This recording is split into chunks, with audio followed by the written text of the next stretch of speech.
इसीलिए आप अगर किसी यूनिवर्सिटी में एडमिशन लेना चाहते हैं तो फर्स्ट ऑफ ऑल आपके पास जो माइंड में होना चाहिए कि वो यूनिवर्सिटी यूजीसी से मान्यता प्राप्त है या नहीं है।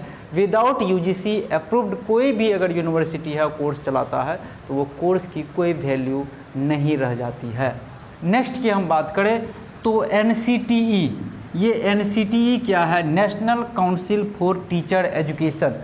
जैसे ही आपके माइंड में डिप्लोमा इन एजुकेशन डीएड या बैचलर ऑफ एजुकेशन बीएड या एमएड करने की बात आपके माइंड में आती है तो आपको यह बात पता होना चाहिए कि जिस कॉलेज में आप एडमिशन लेना चाह रहे हैं, जिस कॉलेज में, वो कॉलेज जो है वो एनसीटी से अप्रूव्ड है या नहीं है। आपको ये माइंड में रखना है कि वो कॉलेज जो है वो एनसीटी से अप्रूव्ड है या नहीं है। जहाँ तक एक्ट की बात है तो 1993 में ये एक्ट आया और 1995 में ये इन्फोर्स हुआ और कोई भी कॉलेज हो या यूनिवर्सिटी हो, एनसीटी एक्ट 1995 से जो है वो लागू है। और ये जम्मू कश्मीर को छोड़ के, जेएंडके को छोड़ के ये पहले लागू था, लेकिन जैसे ही आर्टिकल 370 जो है वो हट गया है वैसे ही अब जेएंडके में भी एनसीटी एक्ट जो है अब लागू हो जाएगा। तो पूरे भारत की जहाँ तक बात है तो जो भी आप डीएड बीएड एमएड करना चाहेंगे तो उस कॉलेज को एनसीटी से अप्रूव्ड होना चाहिए। ये बात आपको माइंड में रखना है। दूसरा क्या है कि AICT all India council for technical education, ये इंजीनियरिंग जो बीटेक होते हैं, बीई होते हैं, फिर एमटेक जो होते हैं, उसके बाद उसमें जो पीएचडी होते हैं, फिर डिप्लोमा इन इंजीनियरिंग जिसको पॉलिटेक्निक कहते हैं, तो इंजीनियरिंग कैटेगरी के आर्किटेक्चर की पढ़ाई को, ये जो भी तरह का टेक्निकल एजुकेशन है वो सारे टेक्निकल एजुकेशन को AICTE कंट्रोल, रेगुलेट और मैनेज करते हैं। और यह उस कॉलेज को जो है वो एफिलेट मान्यता देते हैं, रिकॉग्नाइज करते हैं। आप कहीं कहीं देखते होंगे recognised by NCTE, recognised by AICTE, ये कॉलेज के आप देखते होंगे उसके फ्रंट पर या उसके प्रोस्पेक्टस पे लिखा रहता है।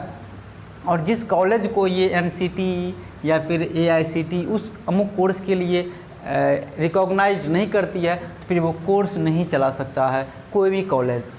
अब नेक्स्ट है PCI। PCI क्या होता है ये हम आपको बताते हैं। Pharmacy council of India.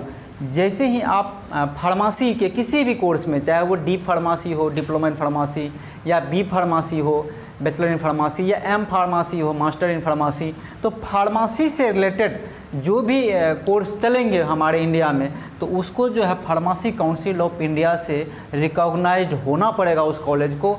तो आप ये मान के चलिए कि अगर आप ये कोर्स करना चाह रहे हैं या कोर्स कर रहे हैं तो आप यह तय कीजिए कि उस कॉलेज को, उस पर्टिकुलर कॉलेज को फार्मेसी काउंसिल ऑफ इंडिया से अप्रूवल मिला है या नहीं मिला है, कितने सीटों के लिए मिला है, आप कितने सीट के अंदर हैं या सीट से बाहर हैं। अगर आप बाहर होंगे तो आपका एडमिशन जो है वो इनवैलिड करार दिया जा सकता है। ये सारे चीज़ें, ये सीट का जो मामला है वो NCT, AICT, PCI, BCI, MCI सारे चीज़ों पे लागू होता है। इसीलिए आपको इस चीज़ थोड़ी सी इस चीज़ों को आपको माइंड में जो है रख के काम करना पड़ेगा कि हम एडमिशन जो ले रहे हैं वो कॉलेज कैसा है, हमारा सीट के अकॉर्डिंग एडमिशन हो रहा है, रिजर्वेशन पॉलिसी को फॉलो हो रहा है कि नहीं हो रहा है। ये कुछ मापदंड है जो आपको जानना चाहिए। नेक्स्ट आ रहा है BCI, bar council of India. तो जैसे ही हमारे इंडिया में ये वकील की पढ़ाई होती है, LLB हो या LLM हो, या आजकल इंटीग्रेटेड लॉ आ रहा है, BSc LLB, BCom LLB, BA LLB, ये 5 वर्षीय इंटीग्रेटेड कोर्स जो चल रहे हैं, उस LLB से रिलेटेड, वकील से रिलेटेड जो भी प्रोग्राम हमारे देश में रन करेंगे तो वह जो है वो recognised by BCI, bar council of India. कोई भी कॉलेज जो है थ्रू आउट इन इंडिया तो वो जो है वो BCI से रिकॉग्नाइज्ड होना चाहिए। तो आपको ये माइंड में लेकर चलना पड़ेगा कि यार जैसे ही आप वकील की पढ़ाई के लिए कोई कॉलेज का चयन करते हैं तो वो BCI से अप्रूवल है नहीं है, ये चीज़ों को आपको नोटिस करना पड़ेगा। नेक्स्ट है MCI, medical council of India. लेकिन गवर्नमेंट ऑफ इंडिया ने सितंबर 2020 में इसका जो नया नाम कर दिया है नेशनल मेडिकल कमीशन, तो ये आ गया है। खैर ये तो नाम से है, आप जैसे ही MBBS का जो आप एडमिशन लेते हैं तो उस MBBS कॉलेज कितनी सीटें मिली हुई है, वो अप्रूवल है या नहीं है, रिकॉग्नाइज्ड है या नहीं है, तो नेशनल मेडिकल कमीशन तय करती है इस चीज़ को। तो हमने इस वीडियो के माध्यम से आपको कुछ ये चीज़ों को बताया जो आपके स्टूडेंट अगर लाइफ में हैं, आप कोई कॉलेज में एडमिशन लेना चाह रहे हैं, यूनिवर्सिटी में चाह रहे हैं, तो ये चीज़ों को आपको माइंड में लेकर चलना पड़ेगा। एक्चुअली में क्या है कि 12th क्लास तक तो हम स्टेट जो स्टेट आप जिस स्टेट से रह रहे हो उस स्टेट के जो एजुकेशन बोर्ड होते हैं वहाँ से हम कर लेते हैं, या फिर CBSE, ICSE, NIOS या स्टेट बोर्ड से आप कर लेते हैं। लेकिन जैसे ही 12th पास करते हैं वहाँ से आप यूनिवर्सिटी या कॉलेज का चयन करते हैं तो मामला वहाँ से आता है। तो इसलिए ये चीज़ों को आपको माइंड में रखना पड़ेगा। हमारा ये वीडियो कैसा लगा आपको, आप कमेंट्स के माध्यम से ज़रूर बताएं।